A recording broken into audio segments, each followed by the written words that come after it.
আজকে আবারও যাচ্ছি মেলাতে, আর যেহেতু মেলাতে যাচ্ছি তাই টপটা ইন্ডিয়ান পরেছি আর তার সাথে কিছু পরেছি অক্সিডাইজ জুয়েলারি। অনেক আগেই আজকে বেরিয়ে গেছিলাম, তাই জন্য অনেক রোদ ছিল, তাই মা বললো যে এখানে আইসক্রিম খেতে খেতেই ততক্ষণে রোদ পড়ে যাবে, তারপরে আমরা মেলাতে যাব। আর মেলাতে গিয়েই আমি সেই জিনিসটাই আবার খোঁজ করতে লাগলাম যেটা তোমাদেরকে আগের ভিডিওতে বলেছিলাম, মাটির মিষ্টির প্লেট। অনেক ঘোরাঘুরি করার পর এই কাকুটা বললেন যে ইনি আনিয়ে দেবেন, ওটাকে পোদ্দারনগর থেকে আমাকে কালেক্ট করতে হবে।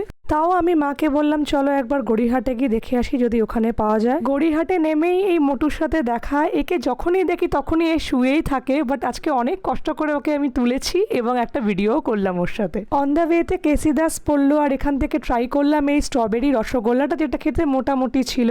তারপরেই গড়িহাটে মার চাবি বানানোর ছিল, সেটাই বানালো। ফেরার পথে দেখলাম এই গরম গরম জিলিপি ভাসছে, তো নিয়ে নিলাম। আর সাথে খেলাম রাবড়ি আর পাঁপড়, আর রাবড়িটা খেতে যে কি ভালো ছিল তোমাদের কি বলবো। তো আজকের বিকালটা কাটলো এইভাবেই।